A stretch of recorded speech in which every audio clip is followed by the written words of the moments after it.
الرحمن الرحیم۔ History guide کی 7ویں قسط کے ساتھ آپ کا میزبان محمد ضیاء الحق چوہان حاضر ہے۔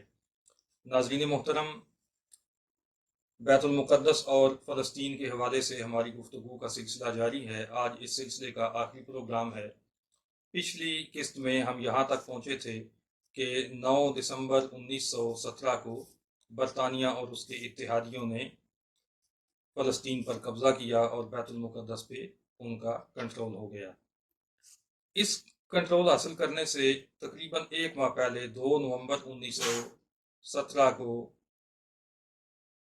برطانوی حکومت نے ایک اعلان جاری کیا۔ برطانیہ کے فارن سیکرٹری مسٹر آرتھر بالفر نے یہ اعلان جاری کیا تھا: His Majesty's government view with favor the establishment in Palestine of a national home for the Jewish people and will use their best endeavors to facilitate the achievement of this object۔ ملک معظم کی حکومت فلسطین کے اندر یہودیوں کے قومی وطن کی حمایت کرتی ہے اور اس مقصد کے حصول کے لیے وہ ہر ممکن کوشش کرے گی اور ہر ممکن تعاون کرے گی۔ اس اعلان کو تاریخ میں بالفر ڈکلیریشن کے نام سے یاد کیا جاتا ہے۔ اس اعلان کے مطابق برطانوی حکومت نے فلسطین پر قبضے کے بعد دنیا بھر سے یہودیوں کو انوائٹ کیا اور ان کو فلسطین کی سرزمین پر بسانے کا آغاز کیا۔ پے در پے یہودیوں کو مختلف ممالک سے لایا گیا اور ان کو نقل مکانی کرا کے فلسطین کی سرزمین پر بسایا گیا۔ وہاں پہ ان کی بستیاں قائم کی گئیں، ان کے شہر قائم کیے گئے اور یہ سلسلہ مسلسل جاری رہا یہاں تک کہ 1948 میں 4 مئی کا وہ منحوس دن ہے جب فلسطین کی سرزمین پر اسرائیل کا قیام عمل میں آیا۔ اسرائیل کے قیام کے فوراً بعد ارد گرد کی عرب ریاستوں نے، جس میں عراق، لبنان، اردن اور مصر وغیرہ شامل ہیں، انہوں نے مل کر اسرائیل پر حملہ کیا، لیکن یہ اسرائیل کا مقابلہ نہ کر سکے اور اس کا قبضہ مستحکم ہو گیا۔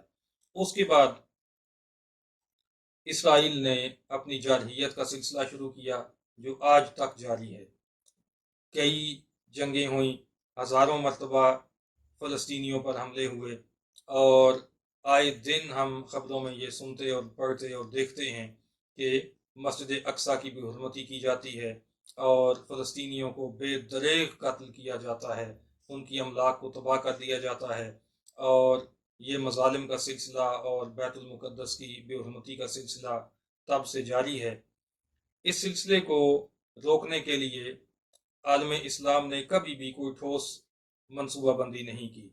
زیادہ سے زیادہ مذمت تک رہے، مذمتی قرارداد آ گئی اور جو عوام ہیں وہ تو اتنا ہی کر سکتے ہیں کہ وہ احتجاجی ریلیاں اور مظاہرے کر سکتے ہیں اور وہ مسلسل فلسطینیوں کے حق میں یہ کام کرتے چلے آ رہے ہیں، لیکن حکمرانوں کی طرف سے کبھی کوئی سنجیدہ کوشش ایسی نہیں دیکھنے کو ملتی کہ جس سے فلسطین کی آزادی کی راہ ہموار ہو سکے۔ ناظرین محترم، یاد رکھیے کہ اگر عرب ملکوں کے اندر غدار نہ ہوتے تو اسرائیل کبھی بھی وہاں پہ قدم نہ جما سکتا اور کوئی بھی غیر مسلم طاقت قبلہ اول پر تسلط حاصل نہ کر سکتی اگر عربوں کے اندر غدار نہ ہوتے۔ انہی غداروں میں سے اس وقت ایک غدار کا تذکرہ آپ کے سامنے کر رہا ہوں جس نے برطانیہ کے ساتھ مل کر عثمانی سلطنت کے خلاف بغاوت کی اور عرب کے مختلف علاقے اس نے ہتھیائے اور وہاں پر سعودی عرب کے نام سے ایک سلطنت قائم کی۔ ناظرین محترم، سعودی حکومت کا بانی سلطان عبدالعزیز بن عبدالرحمن آل سعود، اس نے 1930 میں برطانیہ کے سامنے اپنا ایک حلف پیش کیا۔ برطانیہ کے مندوب، ان کے نمائندے میجر جنرل سر پرسی کاکس کو اس نے ایک حلفی بیان لکھ کر اپنی مہر لگا کر دیا۔ اس میں لکھا: انا سلطان عبدالعزیز ابن عبد الرحمن آل فیصل آل سعود اقر واعترف الف مرۃ للسید پرسی کوکس مندوب بریطانیہ العظمیٰ۔ میں سلطان عبدالعزیز بن عبد الرحمن آل فیصل آل سعود، برطانوی نمائندے سر पर्सी कॉक्स के सामने ये एतराफ़ करता हूँ और इकरार करता हूँ 1000 मरतबा, ला मानिया इंदी मिन एताई फ़िलिस्तीना लिल मसाकीन अल यहूदी औ गैरहुम कमा तराहु बरितानिया। जैसे बरतानिया चाहे फ़लस्तीन की सरजमीन गरीब और मस्कीन यहूदियों को दे दे या उनके अलावा किसी को दे दे, मुझे इस पर कोई एतराज़ नहीं होगा। अल्लती ला इखराजा अन रायहा खत्ता तुस्बिहु साहा। क़यामत की सुबह तक मैं बरतानिया की राय से इख्तिलाफ नहीं करूंगा और उसकी हिमायत करता रहूंगा। तो ये हलफ उसने दिया था और आज तक उसकी सल्तनत इस हलफ की पासदारी करती चली आ रही है। जब भी फ़लस्तीन और इसराइल का मामला कशीदगी की तरफ जाता है तो सऊदिया हमेशा अपना वज़न इसराइल के पलड़े में डाल दिया करता है। नाज़रीन मोहतरम, दुआ कीजिए कि अल्लाह ताला आलम इस्लाम को गद्दारों से निजात दे और आलम इस्लाम में अल्लाह ताला कोई ऐसा लीडर पैदा करे, ऐसा कोई हमें सरबराह अता कर दे जो इसराइल के खिलाफ जहाद का ऐलान करे, पूरी इस्लामी दुनिया को मुतहरक करे और फिर सुल्तान सलाहुद्दीन अय्यूबी की पैरवी करते हुए किबला अव्वल को आज़ाद करवाए और उसका तकद्दुस बहाल करवाए।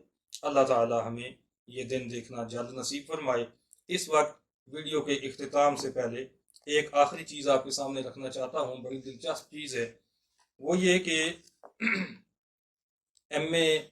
तारीख की किताब जदीद दुनिया इस्लाम इस वक्त मेरे हाथ में है।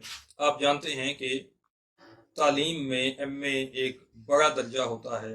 जहाँ तक हर तालिब इल्म नहीं पहुँचता, हज़ारों में से कोई एक दो लोग होते हैं जो एम.ए. के लेवल तक चले जाते हैं। इस लेवल पे क्या गुल खिलाए जा रहे हैं, ये आपको दिखाना मकसूद है।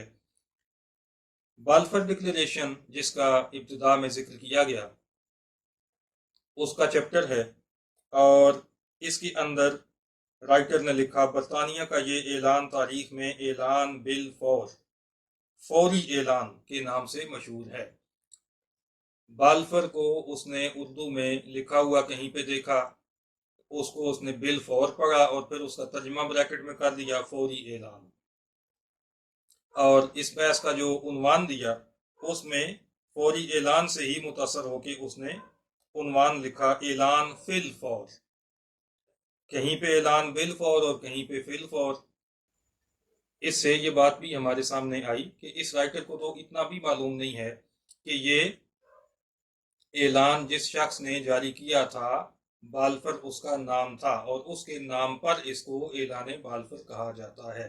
ये बिल फौर और फौरी ऐलान और फिल फौर ऐलान नहीं है। नाज़रीन मोहतरम, हमारी सिलेबस कमेटियों में कितने लायक लोग बैठे हुए हैं और कैसे मुहक्किक लोग बैठे हुए हैं जो सिलेबस तैयार कर रहे हैं, इसका अंदाज़ा आपको यहाँ से अच्छी तरह हो गया होगा। तो ये इनकी तहकीक का मेयार है। इस तरह की गैर मेयारी चीज़ें जो जिन स्टूडेंट्स को पढ़ाई जाएंगी, फिर वो मुस्तकबिल में क्या तहकीक के गुल खिलाएंगे, इसका अंदाज़ा किया जा सकता है। सिलेबस कमेटियों के घनौने किरदार के हवाले से इंशाअल्लाह आगे चलकर भी मैं बहुत सारा मटेरियल आपके सामने लाऊंगा और आप हैरान होंगे कि पाकिस्तान में तालीम का बेड़ा कैसे गर्क किया जा रहा है और कौम का मुस्तकबिल किस तरह दाव पे लगाया जा रहा है।